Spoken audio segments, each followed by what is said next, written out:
ॐ नमो भगवते वासुदेवाय।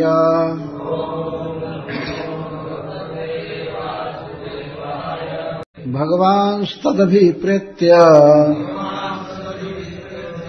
कृष्णो योगेश्वरेश्वरः वयस्यैरावृतस्तत्र गतस्तत्कर्म सिद्धये। भगवान सर्वज्ञ शिरोमणि श्री कृष्ण तद उनके अभिप्राय को जानकर कृष्ण परब्रह्म योगेश्वरेश्वर योगेश्वरों के भी ईश्वर आराध्य वयस्य ही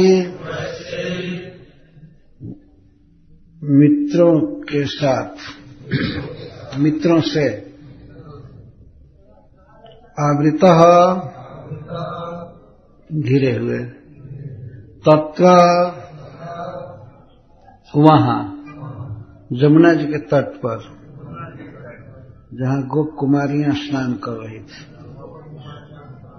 गतः गए तत् कुमारियों के कर्म सिद्धये कर्म की सिद्धि के लिए श्री दुर्गा जी के पूजा का फल देने के लिए।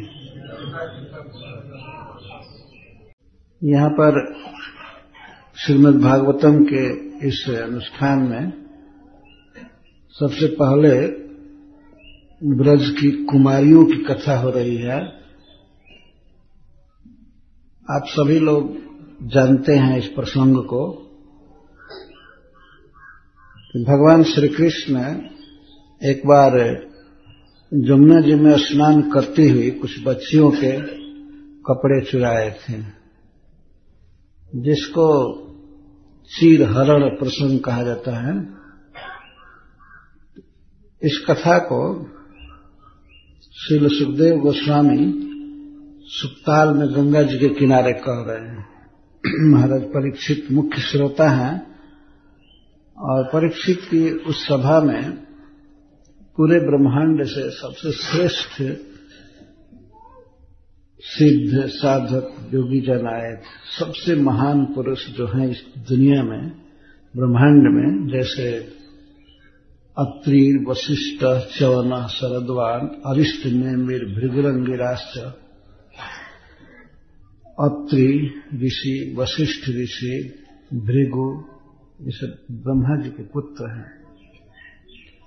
और भगवान परशुराम, भगवान वेदव्यास देव, श्री नारद जी, इनसे श्रेष्ठ है ब्रह्मांड में कोई नहीं है। ये सब लोग कथा सुनने आए थे और उन सब महत सभा के बीच में इस प्रसंग को परमहंस चूड़ामणि श्री सुखदेव जी सुना रहे हैं। तो निश्चित केवल श्रोताओं और वक्ता के स्तर पर विचार किया जाए तो वे लोग कोई साधारण चीज सुनने के लिए वहां एकत्रित नहीं हुए थे। और वक्ता इस प्रकार की कोई भी अश्लील बात नहीं कर सकता है सभा में, उन महर्षियों की सभा में। तो निश्चित है अनेक बड़े बड़े पुरुषों ने, सत्पुरुषों ने इस प्रसंग पर लिखा है और सभी लोग भगवान के इस कर्म की प्रशंसा करते हैं। सभी लोग, जैसे यहाँ पर इस श्लोक में श्री सुखदेव गोस्वामी कहते हैं सबसे पहले भगवान।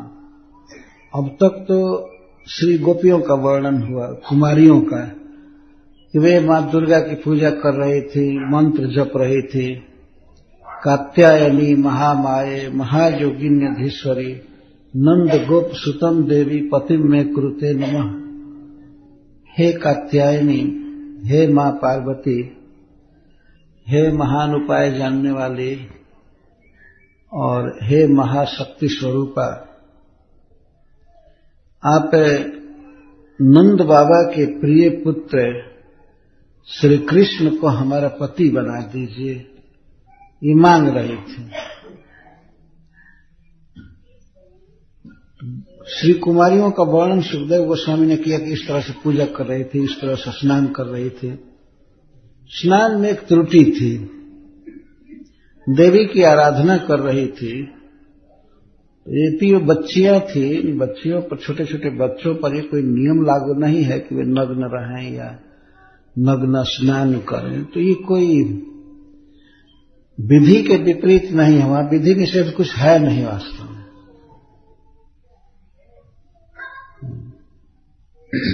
हम लोग भी देखते हैं बच्चे कभी कभी स्नान करके, कभी कभी नग्न स्नान करते रहते हैं।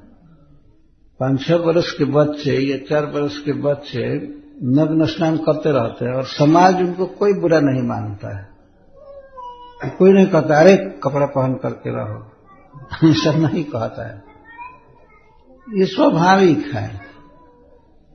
तो ऐसी छोटी छोटी बच्चियां जिनके विषय में कहा जाता है कि 7 वर्ष से अधिक की कोई नहीं थी, 4 वर्ष, 5 वर्ष, 6 वर्ष, इस उम्र की बच्चियां थी और भगवान को वे पति रूप में पाना चाहते थे।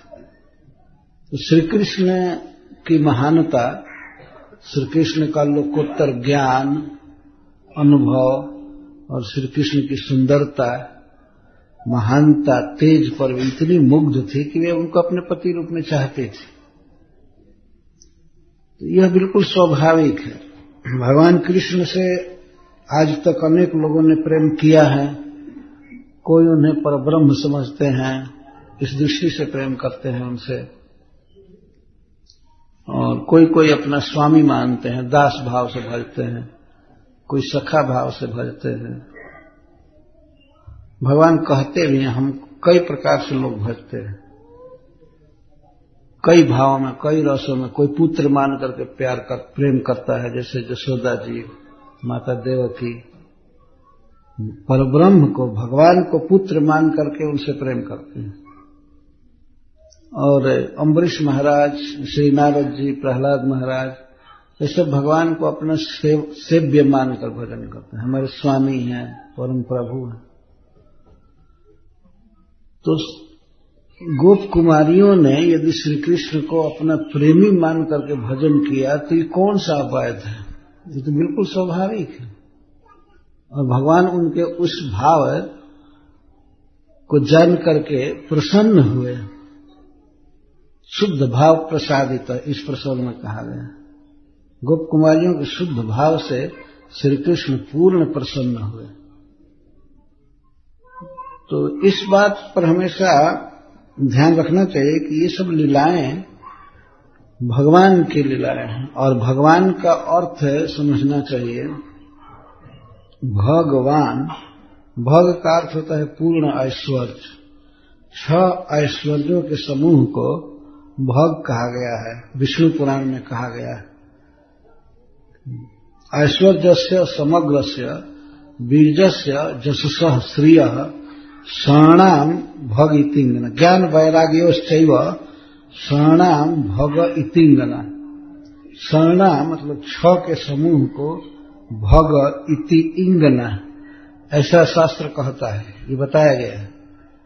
पूर्ण ऐश्वर्य को, पूर्ण ज्ञान को, पूर्ण बल को, पूर्ण धन को, पूर्ण सौंदर्य को, पूर्ण वैराग्य को भग कहा जाता है। और इस भग से जो युक्त है उसको भगवान कहते हैं।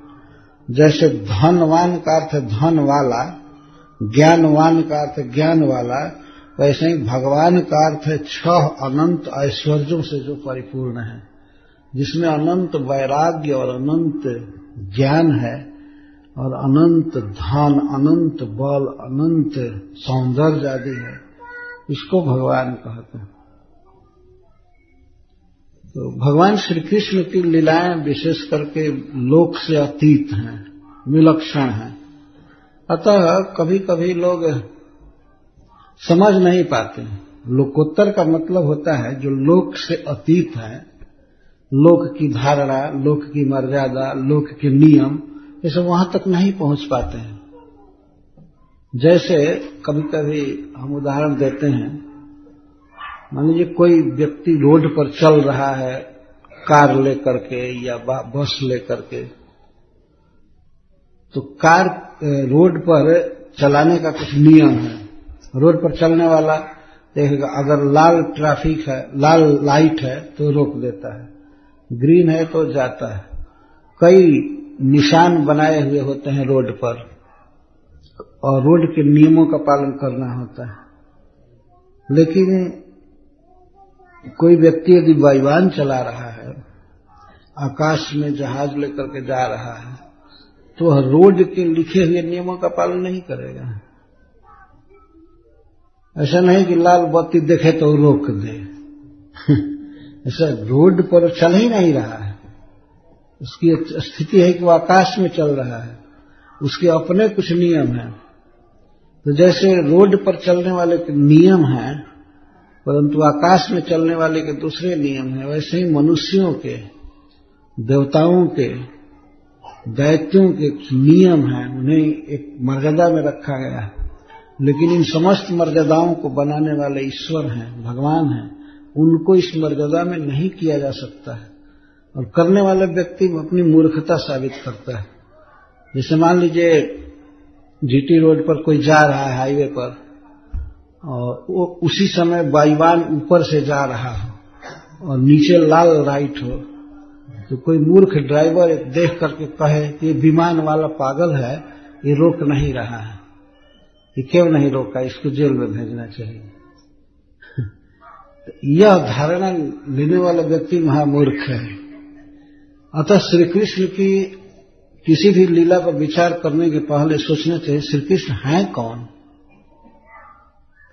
क्या इनकी स्थिति है, क्या स्वरूप है। तो श्री कृष्ण हैं भगवान, पहले ये बात स्वीकार की जाती है। भगवान वेदव्यास देव गीता के विषय में ये नहीं कहते हैं कहीं कि श्री कृष्ण उवाच, श्री भगवान उवाच, सर्वत्र लिखते जाते हैं श्री भगवान बोल रहे हैं। ऐसा नहीं कोई भी व्यक्ति कुछ बोले तो कह दिया जाएगा श्री भगवान उवाच, भगवान बोल रहे हैं। यहां पर इस श्लोक में श्रील सुखदेव गोस्वामी कहते हैं भगवान गत तत्कर्म सिद्ध है। बच्चियों के, गोप कुमारियों के मनोरथ को पूरा करने के लिए, उनके व्रत के फल को देने के लिए श्री कृष्ण गए, भगवान गए। तो श्री कृष्ण के विषय में कह रहे हैं भगवान और योगेश्वरेश्वर। योगेश्वर कहते हैं जो समस्त सामान्य योगियों के ईश्वर है। भगवान शिव, श्री नारद जी, सनकादिक, ये सब योगेश्वर कहे जाते हैं। योगेश्वर का अर्थ होता है भक्ति योग में जो पारंगत हैं, जो बहुत बढ़े चढ़े हैं, भगवान से बहुत प्रेम करते हैं, उनको योगेश्वर कहते हैं। योग का अर्थ ही है भक्ति योग। आजकल तो योग शब्द बहुत बिगड़ गया, ये कसरत प्राणायाम करने वाले को योगी समझा जाता है। कई प्रकार का आसन कर दिया, प्राणायाम कर दिया। ये सूरत दास बताते हैं, भाथी चला दिए, अनुलोम विलोम एक दिन बता रहे थे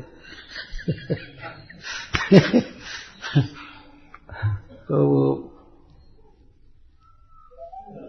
ये बता रहे थे कि किस प्रकार लोग करते नहीं, थोड़ा करके कहते हैं कि हमारा ठीक नहीं हो रहा है, ये नहीं हो रहा है। ठीक तो हो जाएगा, लेकिन अगर अच्छा से करें तो। वो मजाक में कह रहे थे। तो जो कुछ भी हो, अगर कोई परफेक्ट भी व्यायाम जानता है और कर रहा है तो उसको शास्त्र योगी नहीं कहता है। तस्मात् योगी भवार्जुन, योगी भक्त को कहते हैं।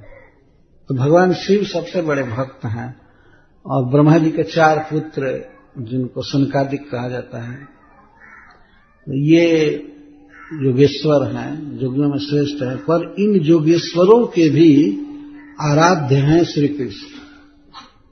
योगेश्वरेश्वर, योगेश्वराणाम ईश्वर, आराध्य। ये समस्त योगियों में श्रेष्ठ ब्रह्मा शिव आदि, शिव सनकादिक आदि भगवान की आराधना करते हैं। तो ऐसे भगवान जमुना जी के तट पर गए गोप कुमारियों के व्रत का फल देने के लिए।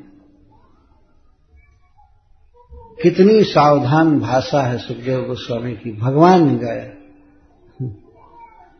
भगवान श्री कृष्ण की बहुत सी लीलाएं हैं, जैसे रासलीला, और विशेष करके चीर हरण प्रसंग। इसको पढ़ करके, इसको सुन करके नासमझ आदमी आज के युग में ये अवाक रह जाते हैं कि ये क्या हो रहा है।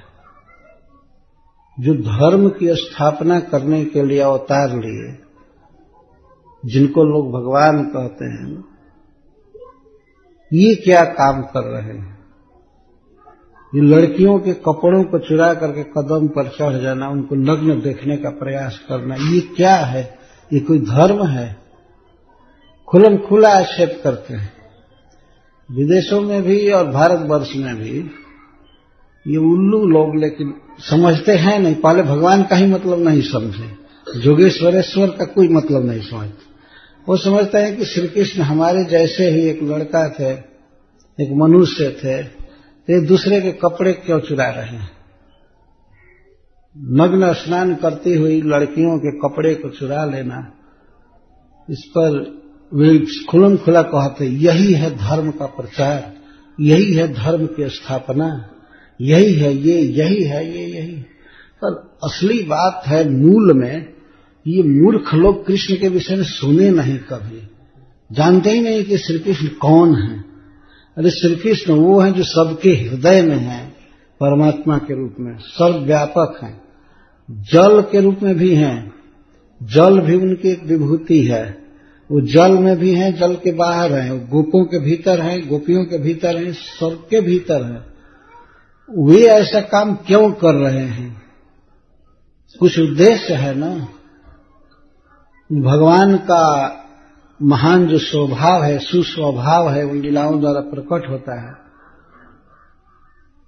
तो श्रील सुखदेव गोस्वामी प्रारंभ में ही भगवान की किसी भी लीला के समय वो सबसे पहले भगवान कहते हैं। गोवर्धन धारण की लीला आई तो कहते हैं भगवान। भगवान श्री बलराम जी के साथ ब्रज में रह रहे थे, बलदेवेन सहित। रासलीला प्रारंभ कर रहे हैं तो कहते हैं भगवान अपि तारात्रि शरद फूल मल्लिक। भगवान की लीला कह रहे हैं। भगवान की लीला में और मनुष्य के कर्मों में आकाश पाताल का अंतर बहुत अच्छी तरह से समझाया गया है। विशेष करके भाई जी हनुमान प्रसाद पोद्दार इन प्रसंगों पर बहुत ही सुंदर लिखे हैं। तो यह समय नहीं है कि उसको पढ़ा जाए, इतना समय लगाया जाए। ये समझ लेना चाहिए कि ये भगवान की लीला है और भगवान की लीला को भागवत में रखा गया है श्रील सुखदेव गोस्वामी के मुख से, और लेखक हैं भगवान वेदव्यास देव। वो भी कथा सुन रहे हैं, वेदव्यास देव भी, और उनके गुरु महाराज नारद जी भी वहीं कथा में उपस्थित हैं। और भगवान के कई अवतार वहां बैठे हैं, जैसे भगवान परशुराम आदि, उनकी कथा सुन रहे हैं शिष्यों के साथ। तो इस पर कोई संदेह नहीं करना चाहिए, इतना धैर्य रखना चाहिए कि यह भगवान की लीला है। और भगवान की लीला अपने किसी पर्पस के लिए, अपने स्वार्थ के लिए नहीं होती है, तो दूसरों के हित के लिए होती है। इसका तत्कालिक हित यह है कि श्री गोप कुमारियों के मनोरथ को पूर्ण करना है। तो यहां भगवान शब्द का प्रयोग किया जा रहा है। एक लेखक ने यहां तक कहा है कि किसी ग्रंथ को समझने के लिए उस ग्रंथ की भाषा को जानना आवश्यक, तब व्यक्ति ठीक ठीक समझ सकता है। और उसने एक उद्धृत किया है कि एक लेखक ने कहा है, अरबी भाषा का ज्ञाता, कि यदि जिस व्यक्ति को कुरान समझना हो तो उसके लिए अरबी भाषा का ज्ञान अति आवश्यक है, नहीं तो नहीं समझ पाएगा। ऐसा कहा, अनुवाद से, ट्रांसलेशन से नहीं समझ पाएगा। उसको उद्धृत करते हुए लेखक कहता है जैसे कुरान जानने के लिए अरबी भाषा का ज्ञान आवश्यक है, नहीं तो व्यक्ति नहीं समझ पाएगा।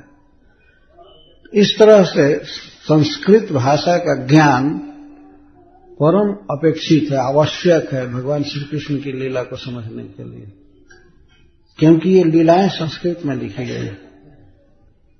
सबसे पहले श्री सुखदेव गोस्वामी भगवान शब्द का प्रयोग कर रहे हैं। संस्कृत के इस शब्द को समझना चाहिए, इसका वास्तविक अर्थ क्या है। भगवान, भगवान का अर्थ है भग वाला, भग का क्या अर्थ है? 6 ऐश्वर्य, अनंत ऐश्वर्य, अशेष ऐश्वर्य सुबह।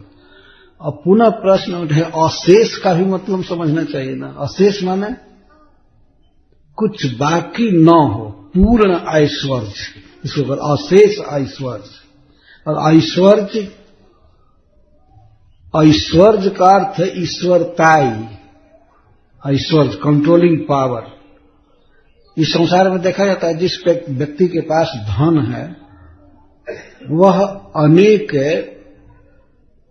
जरूरतमंद या निर्धन लोगों को अपने तरफ खींच लेता है। अगर धन है तो अपने धन के बल से अनेक लोगों को अपने पीछे खींचता है, उसके धन से लोग आकर्षित हो जाते हैं।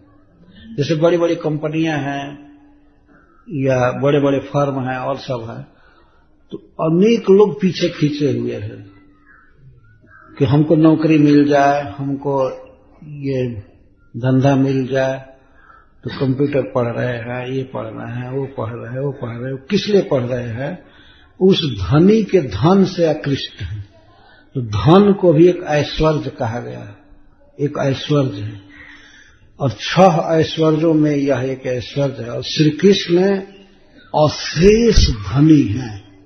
अशेष धनी का अर्थ है इस प्राकृतिक जगत में और अप्राकृतिक जगत में, वैकुंठ में भी जितना भी धन है सर्वत्र सबके स्वामी श्री कृष्ण हैं, उनका धन अनंत है। अच्छा, ऐश्वर्यस्य समग्रस्य वीर्यस्य, वीर्यस्य वीरता, समस्त वीरता के बल के वे अशेष कोश हैं भगवान। और जिनके नख से हिरण्यकश्यप का पेट चीर दिया गया क्षण भर, जो जगत विजेता था। हिरण्यकश्यप पर इंद्र ने वज्र का प्रहार किया था, कुछ भी नहीं हो पाया था। वो बहुत अभिमान में रहता था। वज्र भी जिसके छाती पर थोड़ा धक्का भी नहीं मार सका, वो फूल जैसा लगा था। और उस कठोर छाती को भगवान ने अपने नख से चीर दिया। दूसरा कोई पत्थर के पत्थर में भी नख मारेगा क्या, लोहा में नख ही टूटकर खत्म हो जाएगा। लेकिन भगवान नृसिंह देव का नख था दलित हिरण्य कशिपु तनु भृंगम केशव धृत नरहरि रूप जय जगदीश। इसको अशेष बल कहते हैं। भगवान ने उसको वैसे मारा हिरण्यकश्यप को जैसे कोई चटाई बनाने वाला सीख को चीर देता है, ध्यान भी नहीं रखता है, तो सीख को नख में चीर देता है। पतला सीख होता है, मुंज, उसको चीर देता है। इस तरह से भगवान ने चीर दिया उसको। ऐसा कहा, कई बार ये बात कही जाती है कि जैसे कोई चटाई बनाने वाला सीख को चीर देता है, वैसे बड़ी ही सुगमता से श्री भगवान ने हिरण्यकश्यप को चीर दिया। इसको वीर्य कहते हैं, वीरता, बल, अनंत अनंत बल है भगवान में। धन अनंत है, बल अनंत है, ऐश्वर्यस्य समग्रस्य वीर्यस्य जससः, और समस्त जस के समग्रस्य जससः, समग्र जस से युक्त है। यश का अर्थ होता है अद्भुत कर्मत्व। जो व्यक्ति अद्भुत कर्म करे और उसकी प्रशंसा हो कि इसने यह किया, यह किया, यह किया, तो श्री कृष्ण अनंत यश के आगार हैं। तो जो अनंत जस वाला है वैसा अपजस का काम कैसे कर सकता है? संभव ही नहीं है उसके लिए।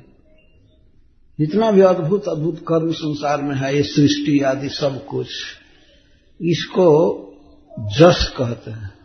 भगवान श्री कृष्ण की ऐसी एक भी लीला नहीं हुई है इस संसार में, एक भी नहीं, जिस पर अच्छे अच्छे लोग अपनी उंगली उठा सके और कहे कि श्री कृष्ण ने गलत किया। कोई नहीं गलत किया है उन्होंने।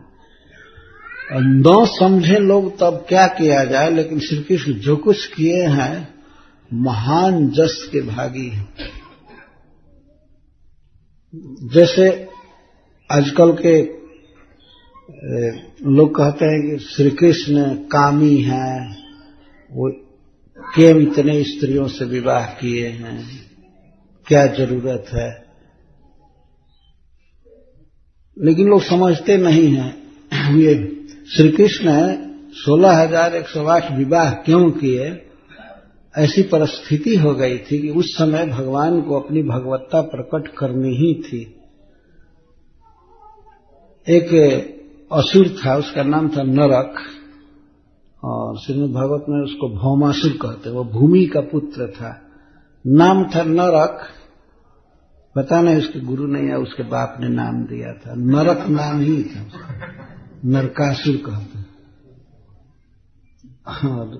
श्रील सुखदेव गोस्वामी तो भौमासुर भी कहते हैं, नरकासुर भी कहते हैं। तो उसको श्री नारद जी ने बता दिया एक बार। वास्तव में चाहते थे कि भगवान उसका वध करें। कहा कि जो व्यक्ति 16,108 विवाह करेगा वो भगवान होगा। तो उसने ये समझ लिया कि अगर मैं 16,108 क्षत्रियों की कन्याओं से विवाह करूंगा तो मैं भगवान बन जाऊंगा। लेकिन नारद जी कहने का आशय था कि भगवान ने 16,108 से विवाह करेंगे, ये कहने का आशय था। तो उसने क्या किया कि पृथ्वी में क्षत्रियों को परास्त कर करके उनकी अविवाहित कन्याओं का अपहरण किया और जमा करने लगा प्राग ज्योतिषपुर में। उसका बहुत बड़ा अंतःपुर था, सब फैसिलिटी से युक्त। तो उसमें ला करके रखा। 16,108 पूरा कर लिया, 16,100 ऐसा, 16,100 ला करके पूरा कर लिया कुमारी कन्याओं को, और सोच रहा था कि एक किसी मुहूर्त में सबसे विवाह करूंगा बैठा करके एक साथ। तो उन कन्याओं ने भगवान श्री कृष्ण के पास द्वारका में एक पत्र भेजा। वो जानती थी कि ये साक्षात भगवान है और पृथ्वी का भार दूर करने के लिए अवतार लिए हैं, प्रभु सर्व समर्थ हैं। तो अपना दुख निवेदन किया उन लोगों ने। कहा कि हे प्रभु, हम बड़ी विपत्ति में हैं और यह असुर, यह राक्षस हम लोगों का अपहरण करके और इस तरह से हमारे साथ विवाह करना चाहता है, आप हमारा उद्धार कीजिए। तो श्री भगवान गए प्राग ज्योतिषपुर में। वहां गए तो जाने के बाद उसके नगर में बहुत बड़ी चहरदीवारी थी। चहरदीवारी के पहले बहुत बड़ी खाई थी और खाई के बाद चारों तरफ निरंतर आग जलती रहती थी। एक भयंकर नदी की तरह जंगल था, वो आग लगी रहती थी। आग को पार करना, फिर जल को पार करना, फिर दुर्ग को तोड़ना, और वो भीतर रहता था। उसका एक सेनापति था, उसका नाम था पीठ, तो वो उसका रक्षक था। ये कथा है। तो श्री भगवान गए और कैसे कैसे उन्होंने अग्नि का शमन किया, खाई को पार किया, ध्वस्त किया। उसका सेनापति आया, उसका वध किया। इसके बाद वो आया, उसका भी वध भगवान ने किया, नरकासुर का वध। नरकासुर का वध श्री भगवान ने दीपावली के दिन किया था, ऐसा शास्त्र में लिखा गया है। तो एक बार एक साधु ऐसे कहते थे, वो उनकी भावना जो कुछ भी थी, विद्यानंद बाबा कहते थे, ये दीपावली नरकासुर, जितनी गंदगी है उसको खत्म करो, यही है नरकासुर। तो ऐसी बात नहीं थी। वास्तव में नरक एक व्यक्ति था जिसका वध किया भगवान ने, और उस विजय में, नरकासुर का वध करने के बाद सभी लोगों ने दीपक जलाया था, विजय का प्रतीक है। और यह भी बात है कि भगवान श्री राम लंका पर विजय करके, रावण का वध करके अयोध्या जब लौटे थे तो दीपावली का दिन था, पूरे अयोध्या में दीपदान किया गया था। तो इस तरह से दीपावली का महत्व है। तो नरकासुर का वध किया भगवान ने। इसके बाद वे अंतःपुर में प्रवेश किए तो श्री कृष्ण को देखते ही सभी कन्याओं ने अपने अपने मन में, अंतः में व्यक्तिगत रूप से श्री कृष्ण को ही अपने पति के रूप में वर्ण किया। सबने माना कि यही हमारे पति, यही हमारे पति। और पहले का युग ऐसा था कि कोई कन्या अगर एक रात भी अपने माता पिता के घर से बाहर है तो समाज में उसका विवाह नहीं होता था, उसे लोग दूषित समझते थे, ऐसी मर्यादा थी। तो उन कन्याओं का अपहरण तो एक राक्षस ने किया था, बहुत दूषित व्यक्ति ने किया था, तो उनका विवाह समाज में नहीं हो सकता था।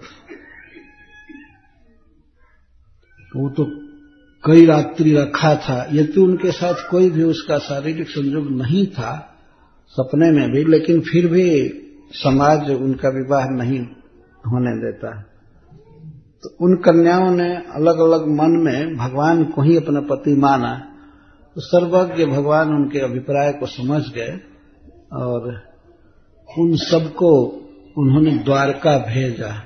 ऐसा वर्णन है कि रथों पर, पालकियों पर भगवान ने उनको भिजवाया द्वारका। और इसके बाद भगवान वहां से स्वर्ग गए, और स्वर्ग से आने के बाद माता अदिति को कुंडल और इंद्र को छत्र देने के बाद वो आए। तो द्वारका में एक ही मुहूर्त में 16,100 कन्याओं के साथ भगवान ने विवाह किया। एक साथ एक एक कन्या के पास एक एक वर के रूप में प्रकट हुए, एक एक वर के रूप में। और इतना ही नहीं, भागवत में भी वर्णन है कि प्रत्येक घर में वसुदेव जी के पिताजी भी थे, मां भी थी और श्री बलराम भी थे, और भी जितने विवाह में जरूरी हैं वे सब उतनी ही संख्या में हो गए। सब 16,100 सभी घरों में। और एक मुहूर्त में श्री कृष्ण ने पाणी ग्रहण किया। ये है भगवान की लीला, अनंत जस है भगवान ने। जो कुछ भी काम किया, मथुरा से लेकर के प्रभास तक, मथुरा के उदयाचल पर भगवान उदित हुए, प्रकट हुए, और प्रभास में वे अपनी लीला संवरण कर ली। भगवान श्री कृष्ण का जस बड़े बड़े ऋषि मुनि गाते हैं, किसी भी प्रकार का जस। यहां तक कि उन्होंने जो युद्ध कराया कुरुक्षेत्र में, उसकी भी प्रशंसा की जाती है। कोई ये नहीं कहता है कि श्री कृष्ण ने हत्या कराया, ये कराया, वो कराया, ये कराया, कभी कोई दोष नहीं देता है। हाँ, अब जिनके पास ब्रेन नहीं है, बुद्धि नहीं है, तो बेचारे अब क्या करें, जो आता है कहते रहते हैं, उनको क्या कहा है। पर श्री कृष्ण की प्रशंसा बड़े बड़े लोग करते रहते हैं सदा सर्वदा। तो श्रील सुखदेव गोस्वामी इस तरह इनको भगवान कह रहे हैं। तो अशेष कीर्ति, अशेष जस और अशेष श्री, अनंत सौंदर्य, भगवान श्री कृष्ण में अनंत सौंदर्य है। कभी उस सौंदर्य का अंत नहीं होगा। ये तो नित्य किशोर रहते हैं। ऐसा कहा जाता है कि यदि कोई व्यक्ति श्री कृष्ण को भगवान नहीं मानता है, केवल मनुष्य मानता है, तो मनुष्य की दृष्टि से भी देखे तो आज तक मानव के इतिहास में ऐसा सुंदर मनुष्य कोई नहीं हुआ। सुंदर मनुष्य और ऐसा सुंदर गायक, वेणु बजाने वाला, जिसके वेणु गीत को सुनकर पशु पक्षी तक स्तंभित हो जाते थे। ऐसे हैं भगवान। यह अशेष सौंदर्य ही बता रहा है कि ये है श्री भगवान। और ज्ञान वैराग्योश्चैव, ज्ञान और वैराग्य, ये सब श्री कृष्ण में अशेष है, व्याख्या की जरूरत नहीं है, सभी जानते हैं। तो ऐसे श्री भगवान तद अभिप्रेत्य, तद अभिप्रेत्य का अर्थ है तासाम अभिप्रेत्य व्रतम ज्ञात्वा। श्री भगवान से गोपियों ने, गोप कुमारियों ने कभी कहा नहीं कि हम आपसे विवाह करना चाहती हैं, आप हमें अपनी पत्नी बना लीजिए, आप हमारे पति बने, कभी नहीं कहा था। लेकिन श्री कृष्ण जान गए। क्यों? क्योंकि भगवान हैं। ज्ञान भी एक ऐश्वर्य है, जिनमें सहज सर्वज्ञता है, जो सब कुछ जानते हैं, भूत भविष्य वर्तमान सब कुछ। उनके लिए निवेदन करने की क्या आवश्यकता थी? क्या जरूरत है कि श्री कृष्ण से कहा जाए? तो सबके हृदय में घट घट वासी हैं, वे जानते हैं। तो वे गए,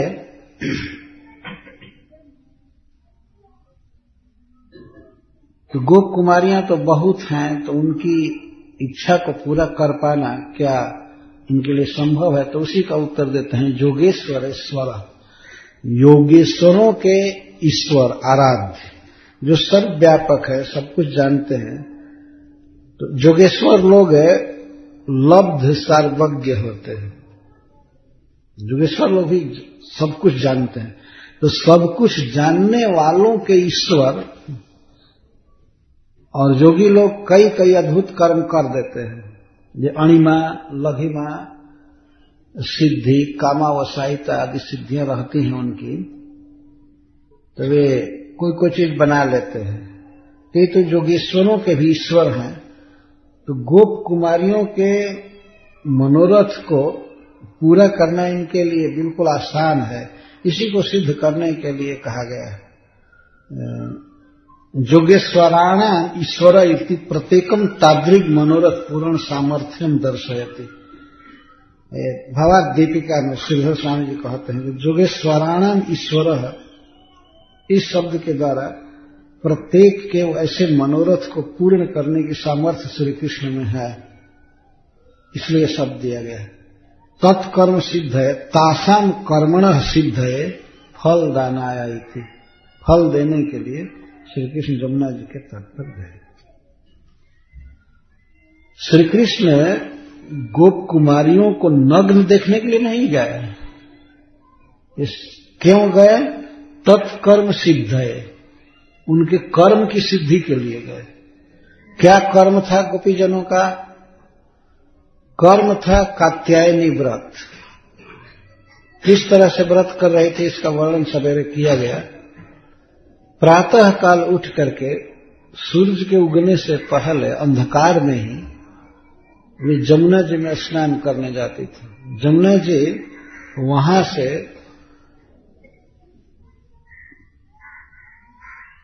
1.5 किलोमीटर 2 किलोमीटर है ना,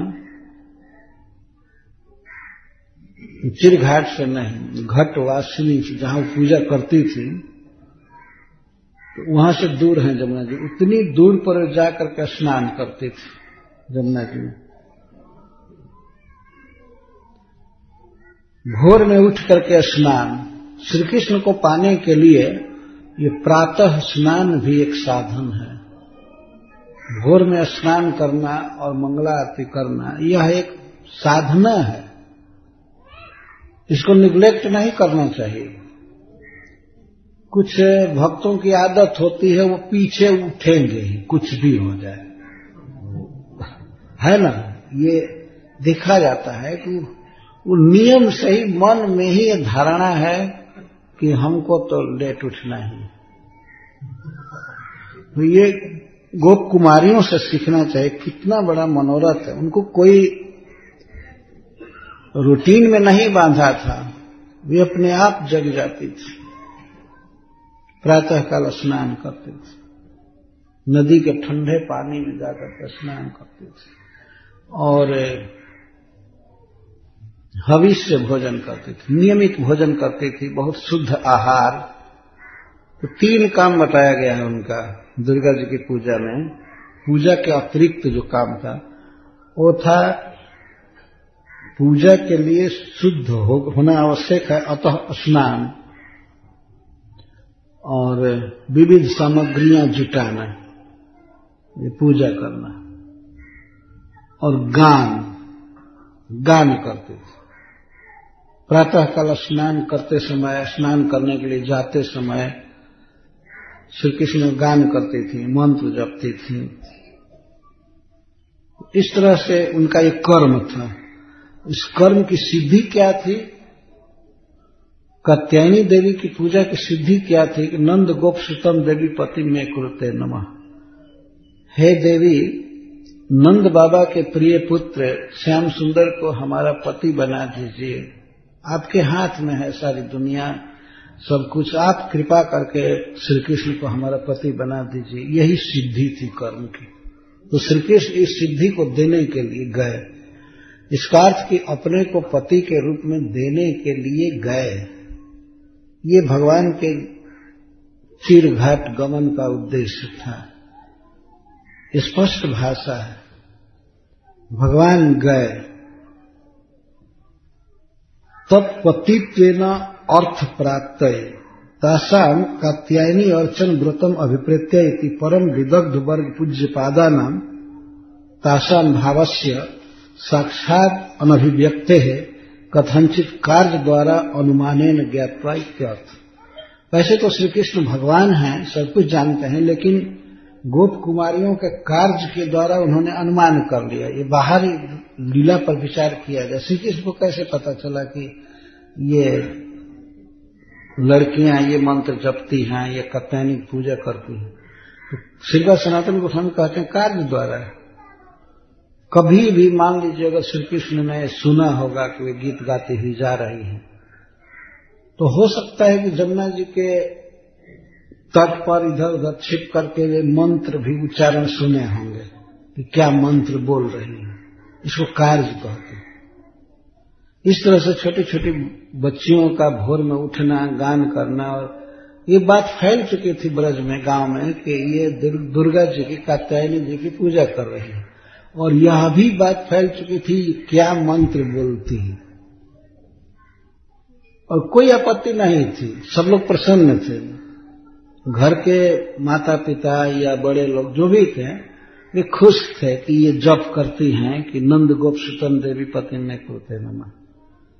तो बहुत प्रसन्न थे कि छोटी छोटी बच्चियां इतना उच्च काम कर रही हैं, सवेरे उठ करके स्नान कर रही हैं और माता दुर्गा जी की पूजा कर रही हैं, और पूजा करके कृष्ण को अपने पति रूप में प्राप्त करने की मांग कर रही हैं। तो इस बात से पूरा गांव प्रसन्न था, सब लोग खुश थे। तो श्री कृष्ण को भी इस बात का पता चल गया। केवल इसलिए नहीं कि वे भगवान हैं, सर्वज्ञ हैं, ऐसे जान गए, वो तो जानते ही हैं, लेकिन कार्य द्वारा, सर्वत्र चर्चा द्वारा उन्हें पता चल गया था कि ये इसी के लिए व्रत कर रहे हैं। तो उनके कर्म की सिद्धि के लिए वे जमुना जी के तट पर गए। कोई भी विचारवान व्यक्ति जिसके पास थोड़ी भी बुद्धि होगी वो समझ जाएगा कि श्री भगवान कृष्ण में कोई काम कलुषित विचार नहीं था। इसलिए नहीं गए कि नग्न देखें या उनके साथ अंग संपर्क हो, ये हो। ऐसा सोचना तो उस व्यक्ति के अपने पापों का वास्तव में परिणाम है, प्रतिछाया है कि जो इस तरह का विचार करे। और वो भी 4-5 वर्ष, 5-6 वर्ष की बच्चियां हैं, और श्री कृष्ण भी उस समय 7 वर्ष के बच्चे हैं, या अधिक से अधिक श्री कृष्ण 8 वर्ष के हैं।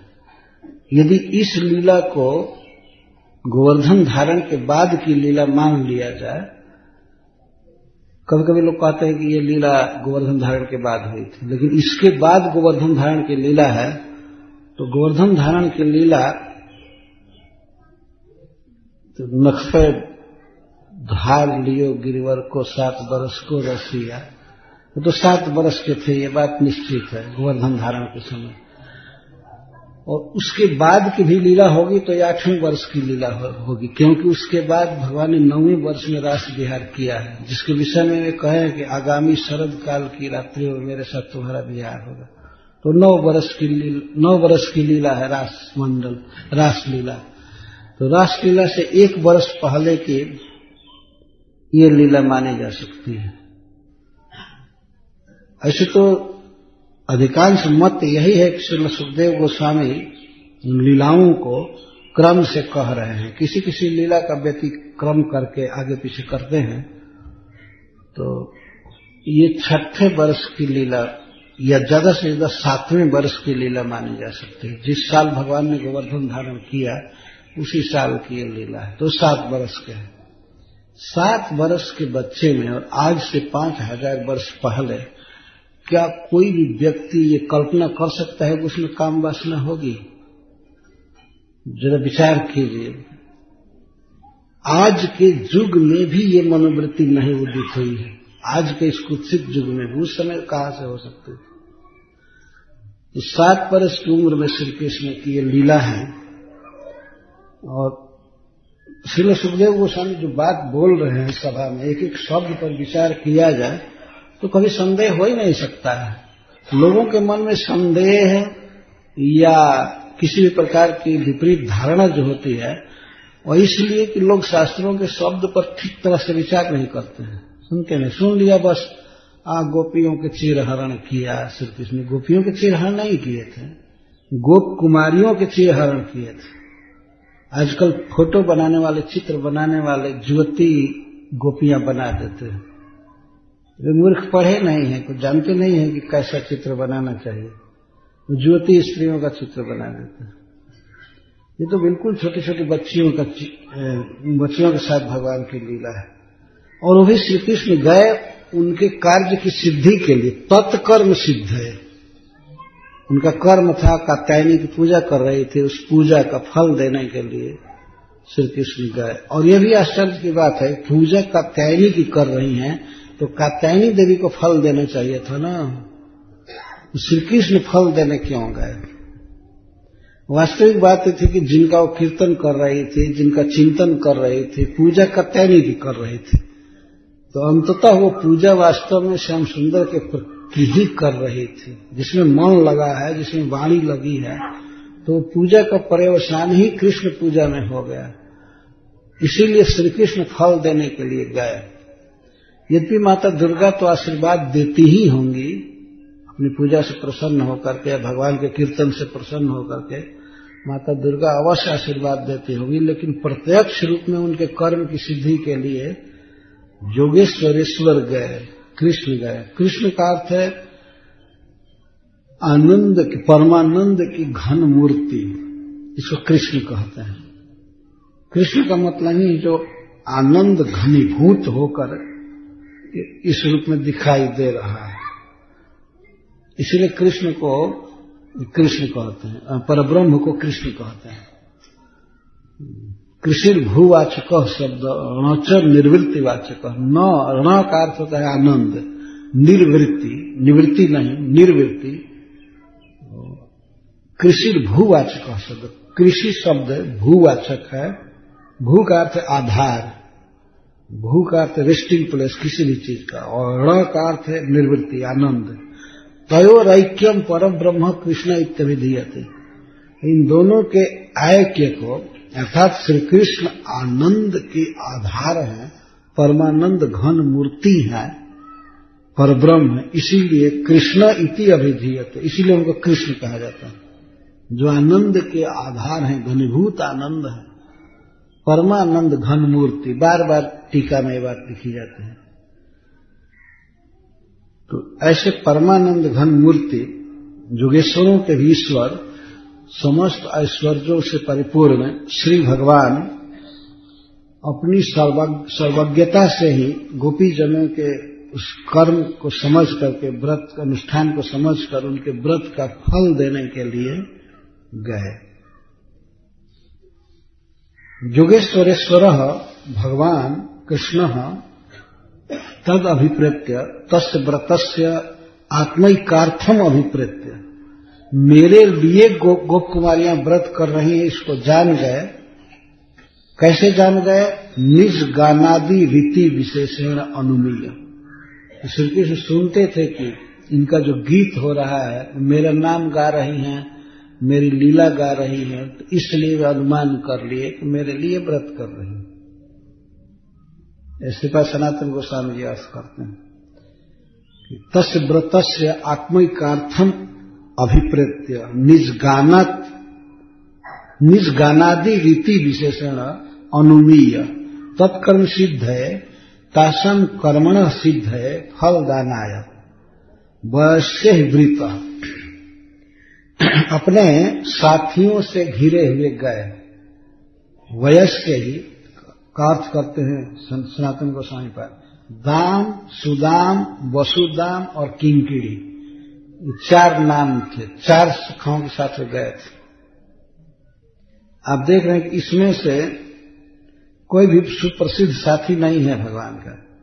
दाम, सुदाम, वसुदाम ये छोटे छोटे बच्चे थे, तो गोचारण में भी कृष्ण का संग नहीं छोड़ना चाहते थे। गांव में जब कृष्ण रहते थे तो उन्हीं के साथ घूमते फिरते रहते थे, तो गोचारण में भी साथ में चले जाते थे।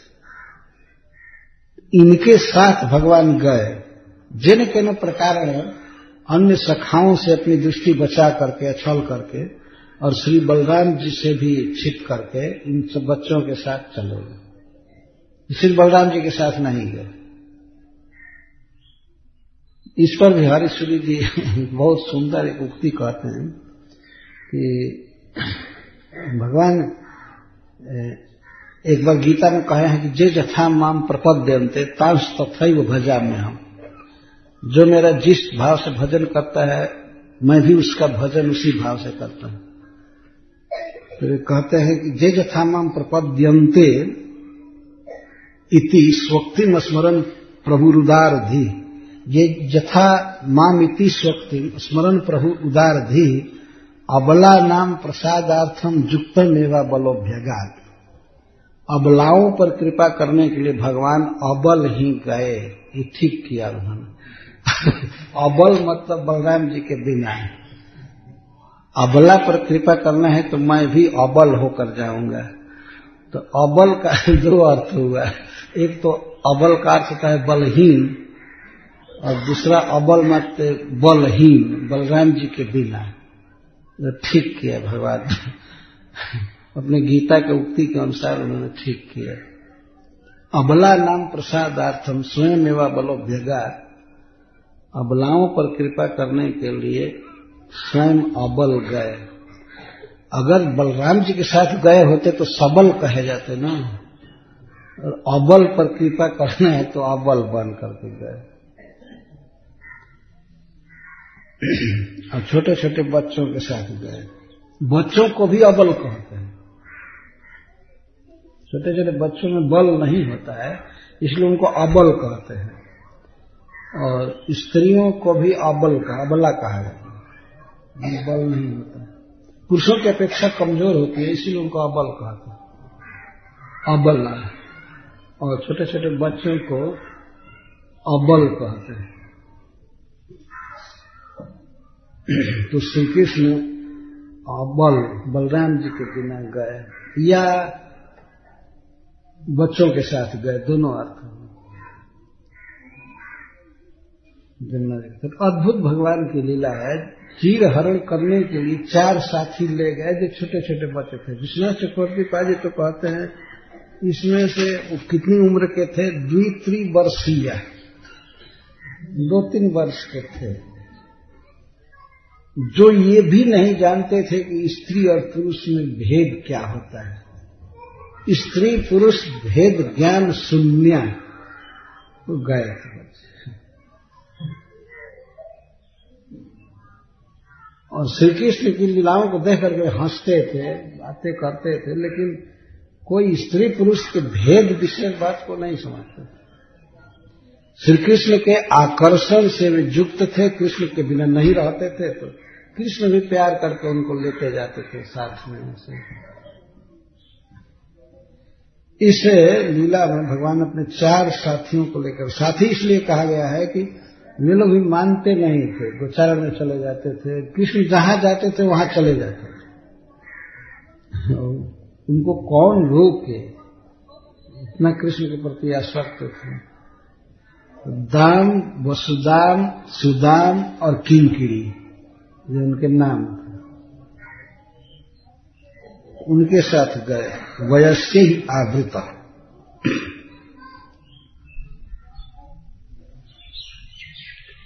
कृष्ण गए, तो कृष्ण का अर्थ क्या हुआ, ये कहते हैं कृष्ण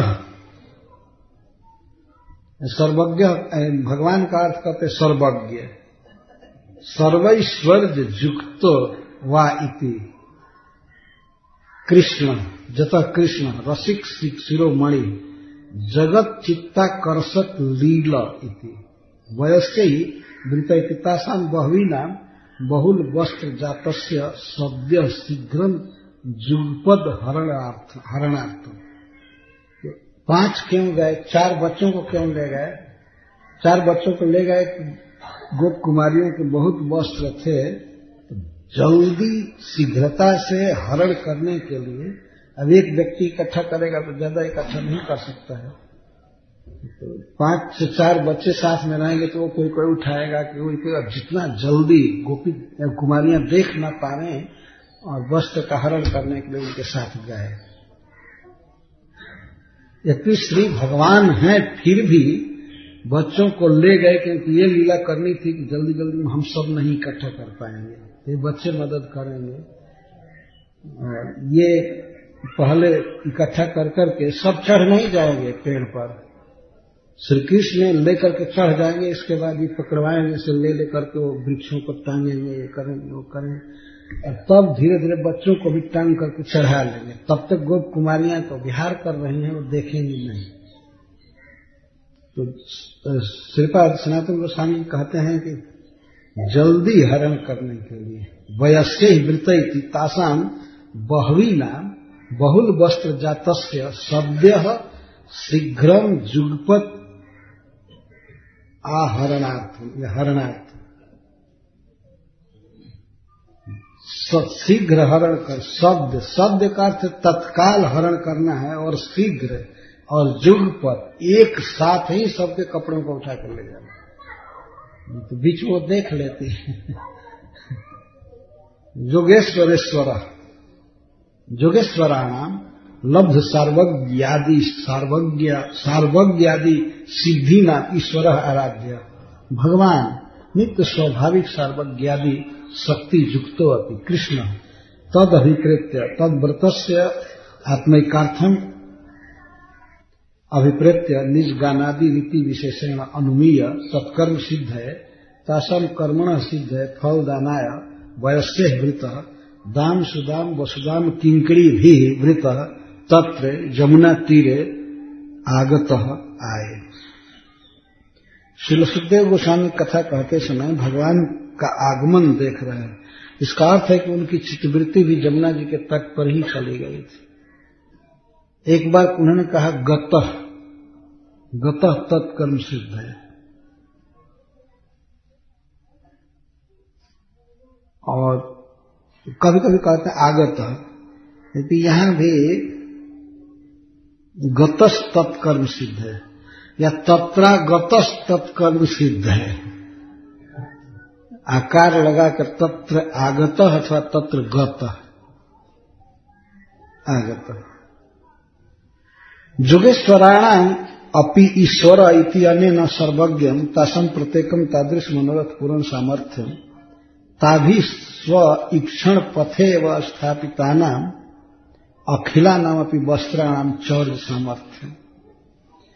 यहाँ जोगेश्वर भगवान को क्यों कहा जा रहा है? श्रीपाद विश्वनाथ चक्रवर्ती ठाकुर कहते हैं कि उनके मनोरथ की पूर्ति की सामर्थ्य दिखाई जा रही है।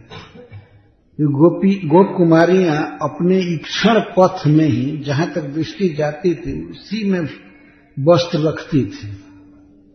ईक्षण पथे व स्थापिता नाम अखिल वस्त्राणाम अपि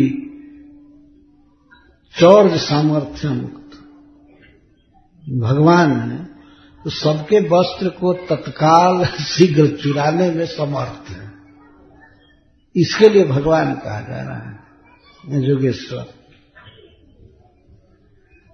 प्राण त्यागादपि तादृश लज्जा त्यागम अधिकम निश्चिन्वतीनां तासां कुलकुमारीणां जलाद उत्थापन स्वप्रणनम आदि सामर्थ्य। प्राण त्याग से भी अधिक कठिन था उस प्रकार की लज्जा का त्याग, लेकिन श्री कृष्ण को ये कराना था। तो उन कुल कुमारियों को जल से निकाल लेना और अपने प्रति प्रणाम आदि कराना, इसकी सामर्थ्य श्री कृष्ण में थी। ये भी सामर्थ्य व्यक्त किया जाना। दृष्ट सर्वांगाना रह प्राप्ताना स्वश्याम वशमानम तसम तदात्मिक संभोग सामर्थ्यम च द्योतितम। वैसे ही वृत इति वक्षमानत्वात् 2-3 वर्षीय स्त्री पुंभेद विवेक शून्य दिग्वासिष पृथुका है एवं सखीत्वेन अभिमता गोचारणादौ अपि कृष्ण संगम अत्यजंतो गेया जदुत्तम क्रम दीपिकाया। एक श्लोक उद्धृत किया जा रहा है। वे जो कृष्ण के साथ गए थे बच्चे, वे क्या थे? 2-3 वर्ष के बच्चे जो स्त्री पुंभेद विवर्जित विवेक शून्य थे, दिग्वास और दिग्वास थे। वैसे ही नंग धड़ंग जाते थे, ऐसा कोई उनको भेद नहीं था कि अंग ढकना ही चाहिए। 2-3 वर्ष के बच्चे पृथुका कहते हैं मोटे मोटे छोटे छोटे बच्चे, मोटे मोटे पृथुका, वही सखित्व के रूप में अभिमत थे। श्री कृष्ण को ही अपना मित्र कहते थे, कब कोई लेकर चलते थे।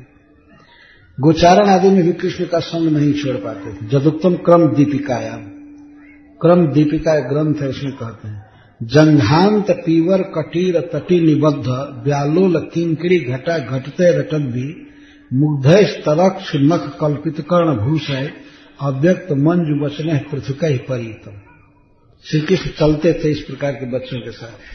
जंघांत पीवर, जंघांत जांघ के अंत में पीवर मोटे मोटे थे, कटीर तटी निबद्ध और कटीर तटी कटी के तट में व्यालोल किंकड़ी घटा घटते रटन, कुछ करधनी बंधी रहती थी, उसकी आवाज होती रहती थी, बच्चे चलते थे। मुग्धेश तरक्ष नख कल्पित कर्णभूषय, और कर्णभूषय उनके कानों में कुंडल लगाए रहती थी माताएं। अव्यक्त मंजु वचने, और पूरा साफ शब्द नहीं बोल पाते हैं, लेकिन बहुत तोतली बोली मंजू बोलते थे। ऐसे सखाओं से पृथुका श्री कृष्ण परित रहते थे, घिरे रहते थे। वैष्णव तोषणी में श्रील जीव गोस्वामी पाद जी का नाम रख रहे हैं दाम सुदाम वसुदाम किंकिणी। इनसे घिरे हुए वो जमुना जी के तट पर गए। तो जमुना जी के तट पर एक तो वे अकेले नहीं गए और दूसरे गए बच्चों के साथ। किस लिए गए? उनके कर्म की सिद्धि के लिए गए। कहीं भी कोई अवकाश नहीं है किसी बुरे विचार वाले को भी सोचने का कि श्री कृष्ण वहां पर उनको नग्न देखने गए या ये करने गए। कहीं नहीं इसका अवकाश। वो अपने से कोई कृष्ण की लीला गढ़ ले और अपने से शब्द दे दे तो उस कामी के लिए, मूर्ख के लिए क्या कहा जाए।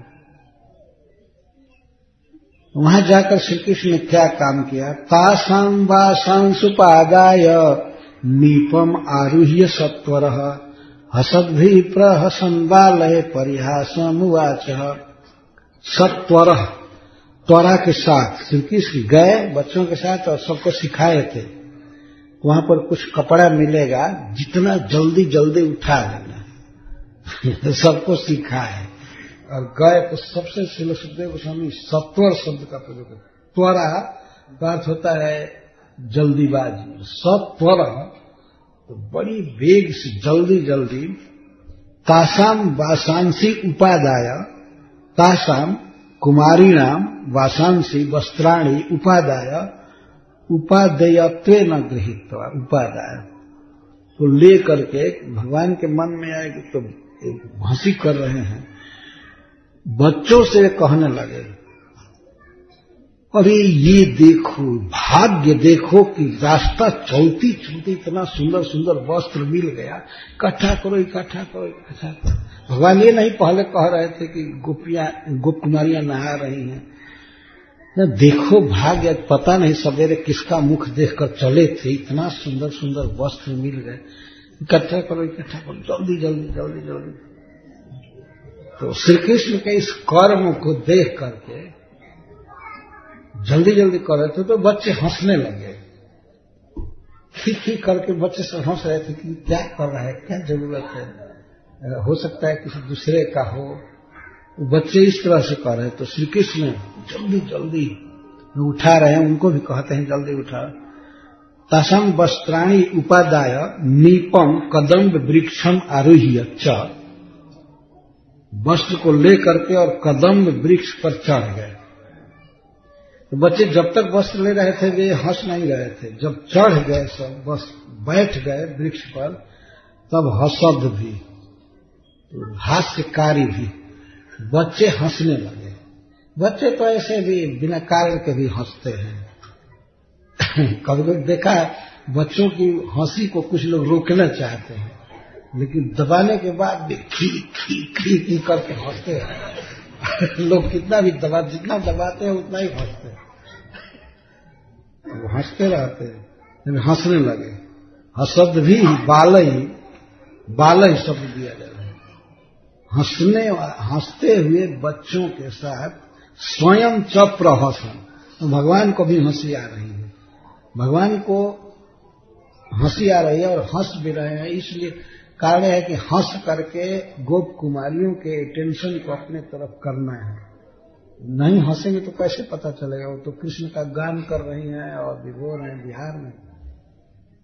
तो बच्चे हंसे हैं और स्वयं च प्रहसन प्रकर्षेण हसन परिहासन उवाच, मैंने स्टूड।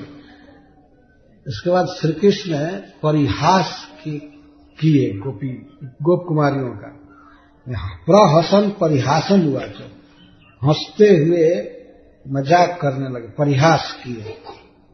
परिहास क्या किए वो आगे के श्लोक में बताया गया है। उपादाय, उप का अर्थ होता है समीपतः, समीपतः एवं गृहीत्वा, वो निकट से वस्त्रों को लिए और निकट में ही नीप वृक्ष का, नीप का अर्थ है कदम्ब, नींब का अर्थ होता है नीम, नीप का अर्थ है कदम्ब, नीपम आरुह्य कदम्ब वृक्ष पर चढ़ करके हसद भी, तो चेष्टया उच्चय हसद भी, ये बच्चे श्री कृष्ण की चेष्टा देख करके हंस रहे थे, तो समझ रहे थे कि चुरा रहा है, बच्चे समझ गए कि चुरा रहा है तो इसलिए वो लोग भी हंसने लगे। और ये भी चोरी में वो भी थे, वस्त्र हरण करने में वो भी थे, लेकिन लेकर के हंस। बालई सह त्वयरया अन्वित समीपम आरुह्य चौर्जेण ताभ्यो भयात, नीप पर चढ़ गए वस्त्र लेकर के, क्योंकि चौर्जेण चोरी के कारण उनसे भय हो रहा था गोप कुमारियों से। तत्र तासाम तदुच्छ्राव्यत्वाच्च बालैरिति तत्र छेल्यत्वर्थ पुरैव प्रौढ़ानाम त्यागेन बालकैरेव वयसे वृत्ति गेय। जद्वा सप्तमाब्द वयोन्ते कृत श्री गोवर्धनोद्धार वक्त प्रागस्य लीलाया कस्मेन, वही बात सनातन गोस्वामी कह रहे हैं कि यह 6ठे वर्ष की लीला है अथवा 7वें वर्ष की लीला है। अपने प्रसिद्ध सखाओं को श्री कृष्ण साथ में नहीं लाए हैं, छोटे छोटे बच्चों को लाए हैं, लेकिन इतनी बात है कि यह लीला यज्ञ पत्नी के उद्धार के पहले की है, ऐसा लग रहा है। और क्रम भी सुखदेव गोस्वामी यही लिखे हैं। ततश्च तेषां बाल्ये सर्वम अन्वद्यमेव जद्वा लीला दैविदम कैशोरे व तच्च श्री गोवर्धन धारणा प्रागेव दुक्ति शारद वेणु गीत वर्णनेन अभिव्यंजितम श्री गोपी भाव विशेष प्रसंग। सिद्धांत बता रहे हैं वही कि हो सकता है कि ये बाद की लीला हो या पहले की लीला हो, जो भी हो। तो श्री कृष्ण परिहास नर्म वचन बोल रहे हैं। इनका परिहास क्या हुआ आगे दिया जा रहा है।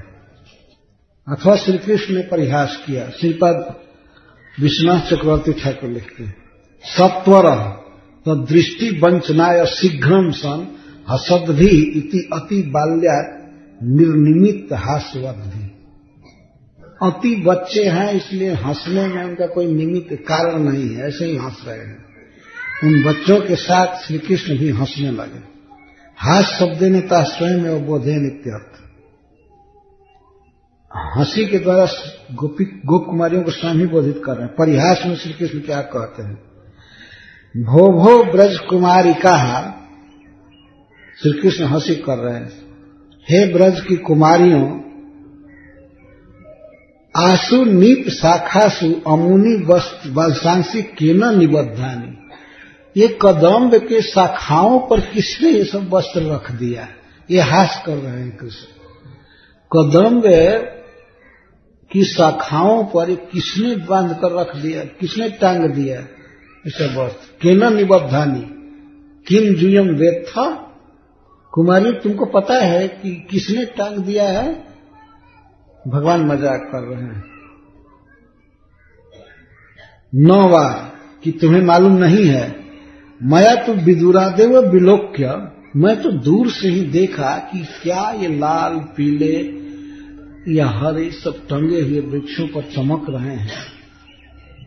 तुम्हें यहां आकर के देखा, आश्चर्य में पड़ गया कि बाप रे बाप, वृंदावन के वृक्ष भी कपड़ा फलने लगे, कपड़ा उत्पन्न होने लगा है। अस्माकम नीप तरु विचित्राणी वासांसी व पुष्प फलानी दधाम। को बड़ा आश्चर्य हुआ कि कदम्ब वृक्ष इस प्रकार का फल फूल धारण करने लगे, वस्त्र के रूप में फल फूल धारण करने लगे। ये बहुत भारी आश्चर्य हुआ। तुमको मालूम है कि अपने आप हुए हैं कि वृक्ष ही फल दे रहा है। अस्तित्व एति अति आश्चर्य दर्शन प्रहिष्टेन। तो अति आश्चर्य दर्शन देख करके, दृश्य देख करके हर्ष के साथ मैं यहां आया और आकर के चढ़ गया कदम वृक्ष पर।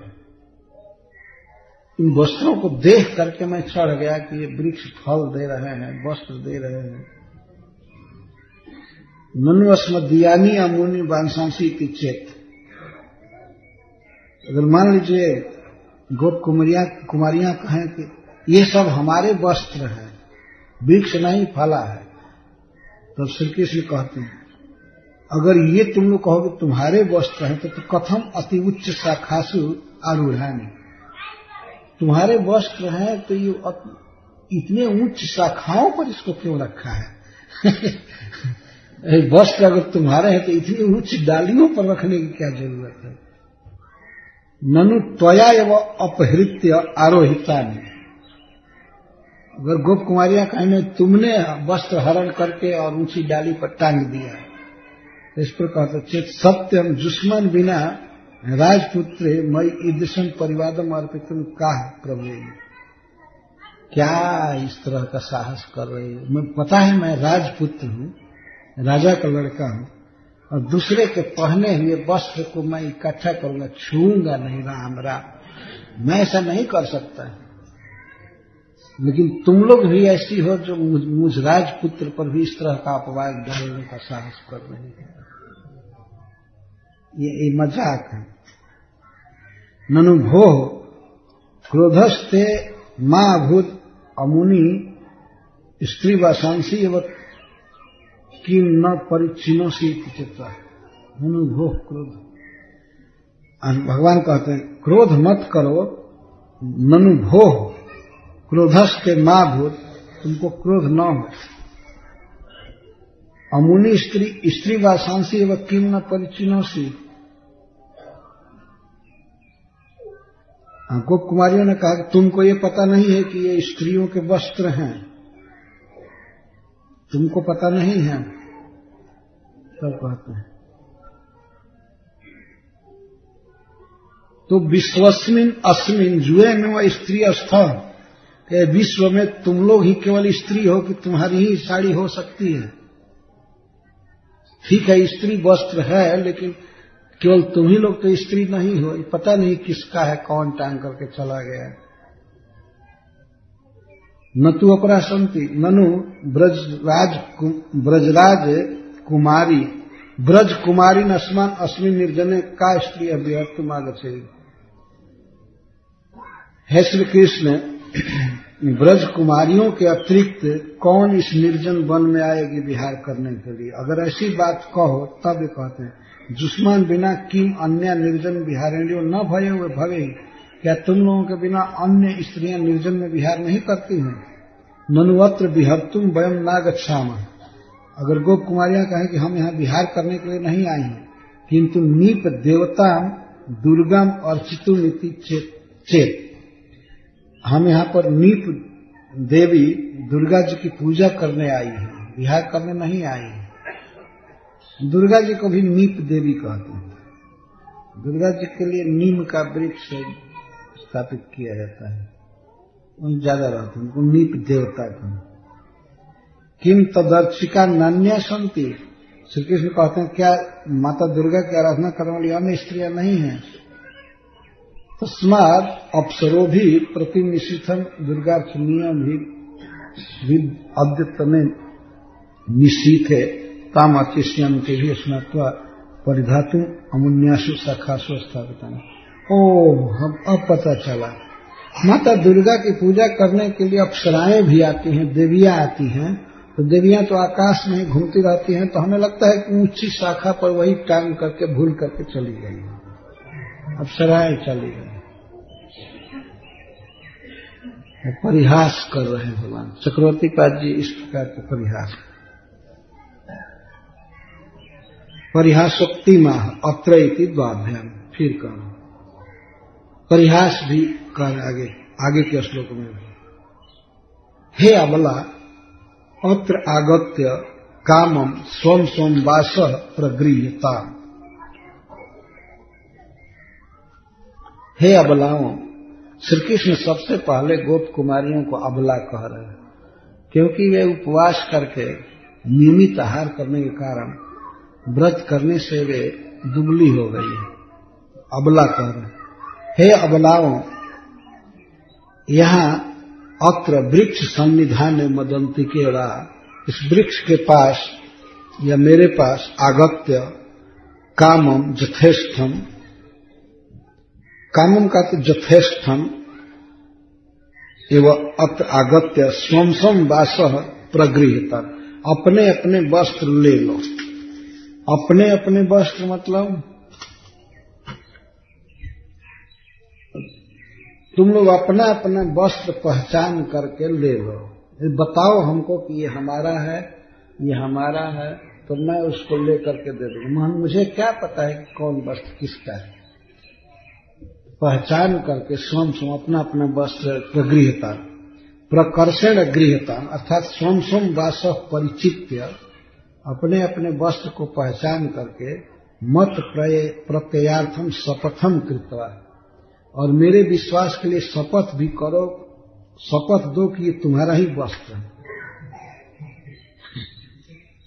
धन रक्षकाय मह्यम पारितोषिकम एक हारम दत्वा वास प्रति, हमने तुम्हारे धन की रक्षा किया है, हम धन की रखवाली किए हैं, तो हमको एक एक हार दे करके पारितोषिक के रूप में और अपना कपड़ा लेकर एक एक हार इनको दे। ये विनोद कर रहे हैं भगवान। हम यहाँ कपड़े की रक्षा किए हैं, रखवाली किए हैं, नहीं तो कोई ले गया होता दूसरा चुरा करके। तो रखवाली किए हैं, इसीलिए अपने एक एक वस्त्र के लिए एक एक हार दे करके ले गए। ननु तवक्तव न प्रतिमा। अगर गोप कुमारियां कहें कि तुम्हारी बात में हमें विश्वास नहीं है, भगवान कहते सत्यम ब्रह्माणी, मैं आर्षम ब्रह्माणी, बिल्कुल सत्य बोल रहा। नो नर्म न परिहासम, मैं परिहास नहीं कर रहा हूं, बिल्कुल सत्य बोल रहा हूं। जब क्यों नहीं परिहास कर रहा हूं? जब जीवन व्रत कर सकता है। तुम लोग तपस्विनी हो, व्रत की हो, माता दुर्गा की आराधना की हो, तुम्हारा शरीर क्षीण हो गया है, तुम्हारे जैसी तपस्विनी सदाचारिणी से मैं झूठ नहीं बोलूंगा, मजाक नहीं कर सकता। मैं सबसे परिहास नहीं करना चाहिए। जब जीवन व्रत कर सीता, व्रत करते करते कृष हो गई, व्रतेन कृषि कृता, व्रत श्रांतावा तपस्विनीषु जुष्मासु दया भक्तिश्च धर्म भयश्च उत्पद्यते इति भाव। तुमको देख करके तुम्हारे प्रति दया उत्पन्न हो रही है, भक्ति उत्पन्न हो रही है, धर्म का भय उत्पन्न हो रहा है। यदि मैं तुमसे मजाक करूंगा तो इसका मतलब मैं एक तपस्वी से, साधु से इस तरह की धृष्टता कर रहा हूं। मैं सत्य बोल रहा हूं। यहां आओगी, वस्त्र लोगी तो मैं दे दूंगा, मजाक नहीं कर रहा हूं। अभी सत्य बात बोल रहे हो, मैं सत्य बोल रहा हूं। यदि ये भी परिहास ही कर रहे हैं, लेकिन भगवान इस तरह से बोल रहे हैं। परिहासोक्ति में वह आह अत्र इति द्वादम अस्मिन् निकटे नीत तले हे अबला इति जुष्माकम सत्य किंचित अपि न स्यादिति भाव। अबला कह करके भगवान ये भी कह रहे हैं कि अगर ये तुम लोग चाहो कि वस्त्र उतार लो स्वयं, तब तुम्हारी शक्ति से बाहर की बात है। किसी भी तरह से अब वस्त्र नहीं मिल सकता है, जब मैं दूंगा तभी मिल सकता है। अबला कहकर ध्वनित कर रहे हैं। कामम जथेष्टम प्रकर्षण गृहता न पुनः मया तत्र कष्टिद अंतरायो। पूरा गृहतम ले लो, पूरा ले लो, इसके बाद मैं कोई भी अंतराय नहीं करूंगा। प्रत्येकम गृहता न तू एकया विप्राधीश, प्रत्येक आकर के एक एक ले लो। ऐसा नहीं है कि कोई एक दो आवे और सबका वस्त्र ले जाए। लेकिन श्री कृष्ण आगे भी कहे हैं कि अकेले आओ चाहे सब आओ, एक दो न आए। क्यों? तो हो सकता है उसके मन में लोभ हो जाए, सबका वस्त्र लेकर के वही भाग जाए। ऐसा थोड़े करेंगे नहीं। लेकिन इसमें टीका में कहा गया है अत्र आगत्य सर्वाश्रम ग्रहीतव्य इत्यादि, यहां आकर के ले लो। ननु स्त्रीषु मिथ्योक्ते रब्दोषत्वा विशेषतः से परिहास लीलत्वा तोक्तो न प्रतिमा। हमें आपकी उक्ति में विश्वास नहीं है। श्री कृष्ण से मान लीजिए श्री गोप कुमारी ने कहा, क्योंकि आप परिहास कर सकते हैं, आप झूठा बोल सकते हैं। क्यों? क्योंकि नीति भी है कि स्त्रियों में स्त्रीषु मिथ्योक्ते अदोषत्वा, स्त्रियों में झूठ बोलना झूठ नहीं माना जाता है, ये दोष नहीं है, अदोष है। और दूसरी बात है कि आप परिहास कर रहे हैं, तो आपकी बात में हमको विश्वास नहीं है। तब कहते सत्यम नीति ब्रवान, मैं बिल्कुल सत्य बोल रहा हूं। करवाणी इति एवं क्वचित पाठ न चैतदपि नर्म एवं आशंकनीय जज्जुयम, ये नर्म नहीं है, मजाक नहीं है। व्रत कृषासु तपस्विनीषु नर्मणो अयोग्यत्वादिति भाव। जो व्यक्ति तपस्वी है, भक्ति कर रहा है, व्रत उपवास आदि कर रहा है, उससे परिहास नहीं करना चाहिए। मैं परिहास नहीं कर रहा। ऐसा परम परिहास उक्ति रहेगा, यह भी एक परम परिहास उक्ति ही है। भक्ति विशेष स्वभाव में सदा परम हृष्टा नाम तासाम व्रत के सत्ता दर्शन, ये भी परिहास है। क्योंकि गोप कुमारियां दुबली नहीं हुई थी, क्षीण नहीं हुई थी, भगवान का स्मरण, भगवान की भक्ति में इतना बल है कि परम हृष्ट थी। जैसे आपने देखा कि सुना कि जमुना जी के शीतल जल में वे विहार कर रही थी। तो जिसका शरीर कमजोर हो गया है वो शीतल जल में विहार करेगा। तो भगवान की भक्ति से, प्रेम से परिपूर्ण थी, तो परम हृष्ट थी, विकृष्ट नहीं थी, दुबली पतली नहीं थी। इसलिए उनको दुबली पतली कहना, तपस्विनी कहना, यह भी एक परिहास नहीं है। सत्यम जुष्माकम एवं इतानी वस्त्राणी चेत, यदि सचमुच में ये तुम्हारे ही वस्त्र हैं तो यहां आकर के अपना अपना वस्त्र पहचान करके ले लो। हमको क्या मतलब है? एक तो ये पुराना वस्त्र है और दूसरे स्त्री का है। स्त्री के वस्त्र से हमको क्या लेना है? तो भगवान मजाक कर रहे हैं इस तरह से। सर्वाभिरो आगत्य न तू एकया द्वितीय वा, सब आकर के ले लो, 1 2 3 नहीं। आगत्य वस्त्र लोभवती नाम स्त्रीणाम अधिक ग्रहणस्यापि संभवी श्लुप्तवात्। अपना अपना वस्त्र ले लो, नहीं तो वस्त्र का लोभ हो जाएगा। या हो सकता है कि शर्मिष्ठा और देवयानी के समान झगड़ा हो जाए कि पहचानने के नहीं पहचान में आ रहे, इसलिए अपना अपना वस्त्र पहचान करके ले लो। ननु गंतुम न शक्नुमः तत्र साहसं वाहि अबला, मन ने व्रत कार्ष्या देवागत गंतुम न शक्नुत है कि भाव। हाँ, मैं भी मानता हूं कि तुम यहां नहीं आ सकती हो क्योंकि कमजोर हो गई हो, अबला हो। यह भी एक परिहास है। जद्वा तरही न दास्यामि, यदि नहीं आओगी तो मैं नहीं आऊंगा, मैं नहीं दूंगा। यदि जद्वा तरही न दास्यामि प्रबलस्य मम किम कर्तुम शक्नुत है कि भाव, मैं प्रबल हूं, मेरा क्या कर लोगी अगर नहीं दूंगा तो? तुम अबला हो ये संबोधन करके कह रहे हैं कि मैं प्रबल हूं। ननु कपटी न स्तवोक्त न प्रतिमा, हे कपटी हम तुम्हारी बात पर विश्वास नहीं करती। तो सत्यम तथ्य में ब्रवाणी, मैं बिल्कुल सत्य बोल रहा हूं। ब्रवाणी इत्यपि क्वचित पाठ जद्वा सत्यम शपथम कृत्वा ब्रवीमी, सत्यम शपथ तथ्य। सत्य शब्द का अर्थ है शपथ और तथ्य दोनों। तो हम बिल्कुल शपथ खाकर कह रहे हैं अर्थ इति अमर नतु नर्म जतु व्रते में कृता जिजम तपस्विनी दया भक्तिश्च धर्म भयम च उत्पद्यता इति भाव। फिर श्री कृष्ण सदाचार बोल रहे हैं कि मैं आज तक ता जिंदगी कभी झूठ नहीं बोला।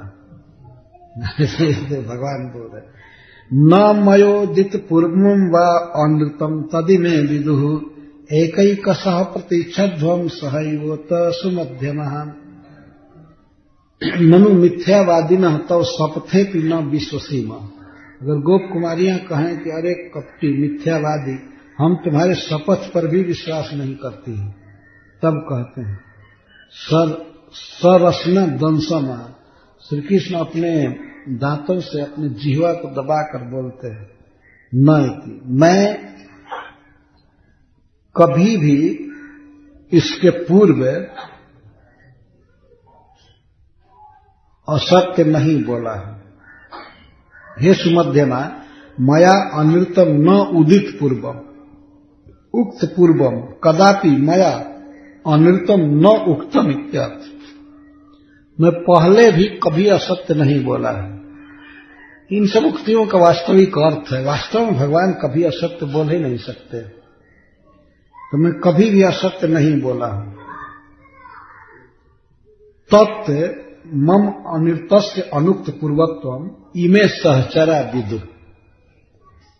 ये हमारे साथ रात दिन रहने वाले ये जानते हैं कि मैंने कभी झूठ नहीं बोला है, कभी झूठ नहीं बोला। हम जितने दिन के हैं उतना दिन तो कम से कम ये बच्चे साक्षी हैं। भाई जो साथ में रहता है वही किसी के वृत्त को जानता है ना कि ये कहा करता है, कैसे झूठ बोलता है, कपट करता है। अगर कोई साथ न रहे तो उसका पता नहीं है, लेकिन साथ रहने वाले तो जानेगा ही। तो भगवान कहते हैं तद इमे विदुः जानन्ति ननु तद वयस्यापि तत् सदृशा इति चेत्तत्र। लेकिन तुम्हारे मित्र भी तो तुम्हारे ही जैसे हैं, हम कैसे विश्वास करेंगे तुम झूठ नहीं बोल रहे हो। हम आवे जल के बाहर और फिर भी तुम वस्त्र न दो। तो भगवान कहते हैं एक एक सह वा उत प्रतीक्षण हो। तो ठीक है, तुम एक एक आओ, ठीक है। एक अगर कोई आएगी जल से बाहर, अगर मैं नहीं दूंगा तो फिर और कुमारियां मान लेंगे कि नहीं दे रहा है, तो फिर नहीं आएंगे। यदि कोई एक आती है और उसको मैं दे देता हूं बस, तो विश्वास हो जाएगा ना कि हाँ हाँ। तो इस तरह से एक एक करके आकर के ले जाओ, अथवा एक साथ ही आओ, सभी एक साथ आओ और वस्त्र को ले।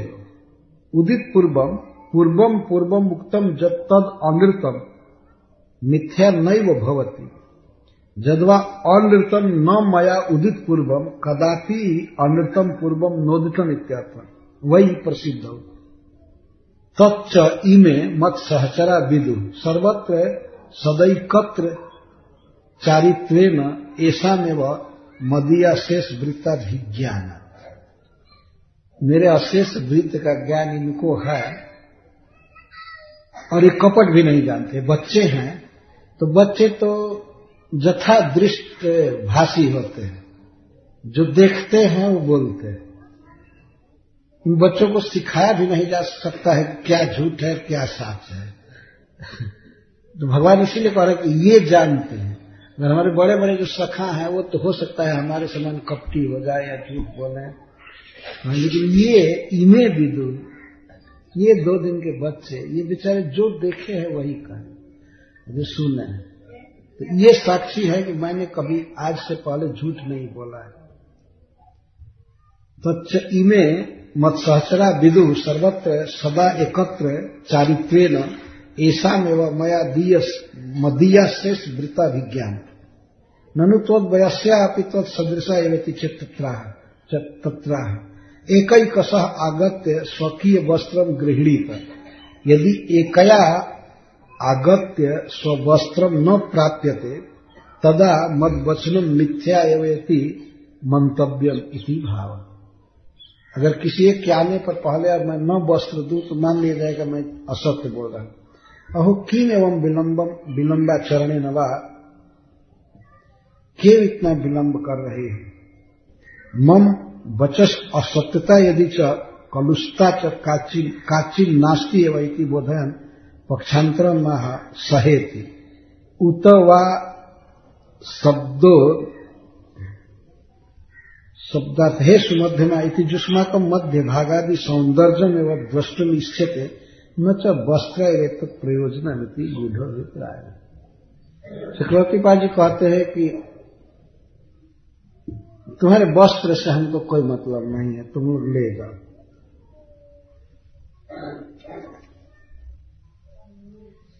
किसी ने कहा कि तुम दूर से ही वस्त्र फेंक दो या बच्चे द्वारा भिजवा दो जल के पास, तो भगवान कहते हैं कि नहीं नहीं, यहां से फेंकने पर वो जल में गिर पड़ेगा, भीग जाएगा, तो यहां से फेंक नहीं सकता है तुम यहीं आओ।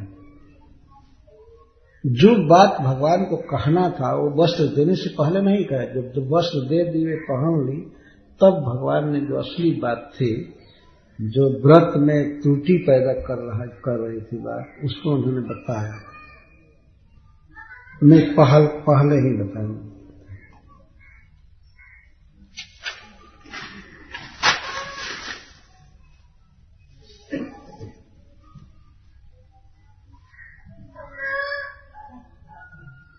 तस्य तत्स्फेलितं दृष्ट्वा गोप्यः प्रेम परिप्लुतः व्रीडितः प्रेक्षितानुन्यं जातः स न निर्ययुः। गोप कुमारियां भगवान के इस परिहास को देखकर प्रेम परिप्लुता, प्रेम की बाढ़ से बिल्कुल डूब गए। श्री कृष्ण के प्रति कोई दोष दृष्टि नहीं हुई।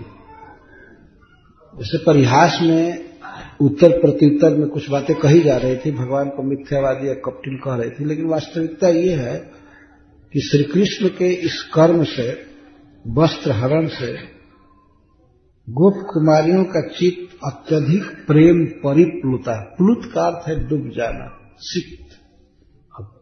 प्रेमणा परितः प्लुत, प्रेम में मग्न हो गई। दोष दृष्टि नहीं हुई प्रियतम श्याम सुंदर के प्रति। तस् तत्क्षेलितम, क्षेलितम मतलब परिहास। श्री कृष्ण के इस परिहास को देखकर गोपियां प्रेम में भर गई। ब्रीड़ता प्रेक्षानन जात हासन मिल गई और उन्हें हंसी आने लगी। श्री कृष्ण के प्रति, उनकी किसी भी क्रिया के प्रति गोप कुमारियों का कभी भी दोष दर्शन नहीं हो सकता था। प्रेम की बाढ़ हो गई तो उनके मुख पर हंसी आई, स्वाभाविक हंसी। लेकिन एक दूसरे को देख करके प्रेक्ष अन्योन्यम, एक गोप कुमारी दूसरी कुमारी को देखी, नग्न होने से ब्रीड़िता। उस समय ध्यान आया कि हम नग्न हैं। 1 महीने तक वे स्नान किए हैं नग्न, लेकिन कृष्ण के गान में इतना आवेश और सुख रहता था, कभी ध्यान नहीं आया कि हम नग्न स्नान कर रहे हैं। उस दिन श्री कृष्ण के परिहास को सुन करके और तब ध्यान आया कि हम नग्न हैं, तो आपस में एक दूसरे पर देख करके वे ब्रीड़ित हुई, लज्जित हुई और न निर्ययी, जल से बाहर नहीं निकली, बल्कि और गंभीर पानी में जाने लगी।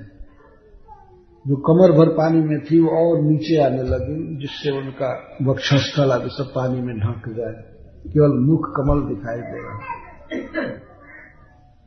एक भक्त ने तो कहा है कि उस समय ऐसा सुंदर जमुना जी लगती थी, गोपियों के गोरे गोरे चेहरे बिल्कुल पीत कमल की तरह खिले हुए थे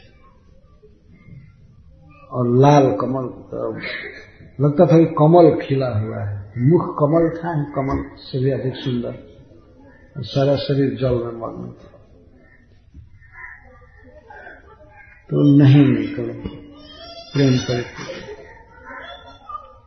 प्रेम परिप्लुता इति गोपीत्वेन स्वभावतः एव तस्मिन् प्रेमवत्य विशेषतः तत्क्षेलितं श्रुत्वा अधिकम प्रेम रसे निमग्ना इत्यर्थ।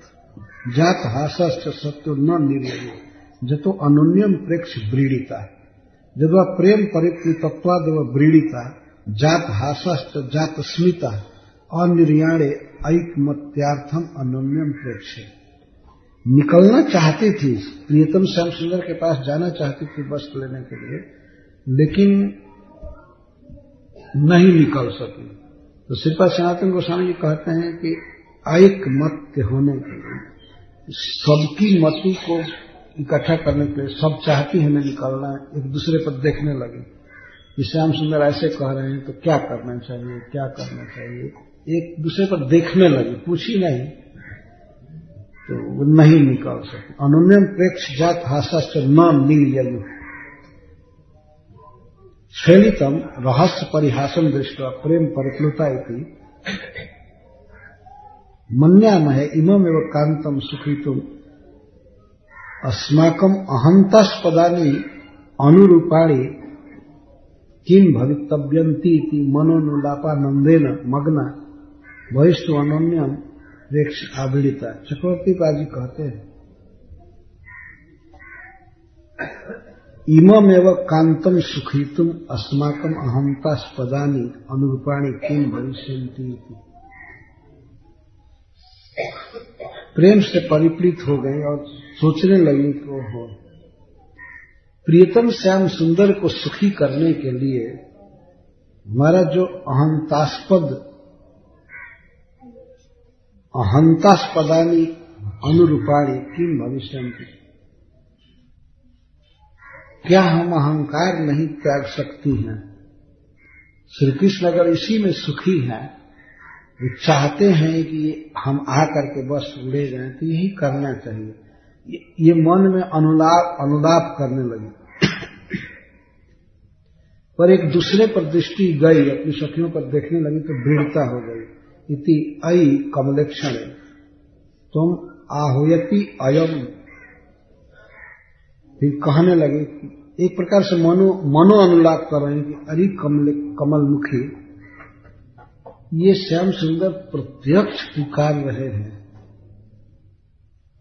तथा ही अयि सुधा मुखी तोमेव जाहि सुधाम पायंती इति अन्योन्यम जाति। तुम जाओ, तुमको बुला रहे हैं, तुम जाओ, तुमको बुला रहे हैं, जाओ इनको सुखी करो। इस तरह से एक दूसरे पर मन के अनुलाप से देख रहे हैं, निकली नहीं। एवं ब्रुवति गोविंदे नर्मणा क्षिप्त चेतसः जातः आकंठ मग्न शीतो दे वेपमान स्तम ब्रुवन।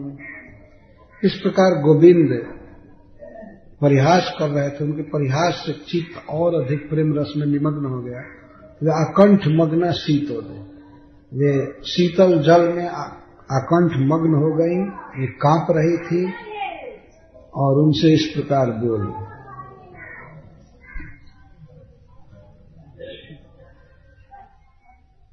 गोपियां कहती हैं, मानयम भो कृथास्ताम तो नंद गोपसुतम प्रियम। भो हे कृष्ण, अनयम मां कृथा, आप अनय मत कीजिए, अनीति मत कीजिए। आप नंद महाराज के पुत्र हैं, हम आपका बहुत आदर करते हैं। सारा ब्रज आपसे बहुत प्रेम करता है, आप सबके प्रिय हैं।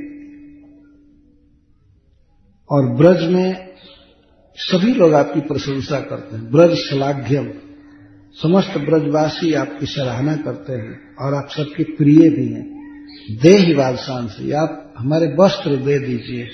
वे पिता, हम शीतल जल में कांप रहे हैं। कंपकंपी वास्तव में जल के कारण नहीं है, ये सात्विक विकार है। प्रेम में अष्ट सात्विक विकार होते हैं, कंपकंपी होती है। इस तरह से व्रत के पूर्ति के दिन जिनके लिए वे व्रत कर रही हैं, वे श्याम सुंदर आकर के स्वयं ही इस तरह की बात करें तो प्रेम परिप्लुता शब्द के द्वारा सुखदेव गोस्वामी कह रहे हैं कि प्रेम में की बाढ़ में मग्न हो गई थी, लेकिन कंपकंपी हो रही थी इस प्रेम के कारण। श्री कृष्ण हमारे अभिप्राय को जानते हैं और व्रत के अंतिम दिन आ गए हैं। इस कारण से शरीर में सात्विक प्रेम विकार उत्पन्न हुआ है और कंपकंपी हो रहे हैं। तो इसके पहले श्री सुखदेव गोस्वामी कभी नहीं कहे कि वे कांप रही थी, बल्कि ये कहे हैं कि वे आनंद में विहार कर रही थी। तो कांपती हुई ये इस प्रकार की बात कह रही थी। अच्छा, भगवान ने उनको वस्त्र दे दिया, उनको जल में छोड़ना ठीक नहीं है। भगवान उनके वस्त्र को दे दिए, एक एक वस्त्र को अपने कंधे पर रख रख करके दे रहे थे। अधो वस्त्र को गोप कुमारियों के नीचे वस्त्र पहने हुए, नीचे के अंगों पर धारण किए हुए वस्त्रों को अपने उत्तम अंग कंधे पर रख करके भगवान उसे प्रसाद बनाकर दे रहे थे। और आपने देखा कि ऐसे नहीं था कि आज का वस्त्र कल धो दिया गया हो, ऐसा नहीं था। गांव की कुमारियां थी और व्यवहारिक दृष्टि से इतना धन नहीं था कि वे बहुत से वस्त्र रखें और रोज आयरन करा करके पहने और ये कुछ नहीं।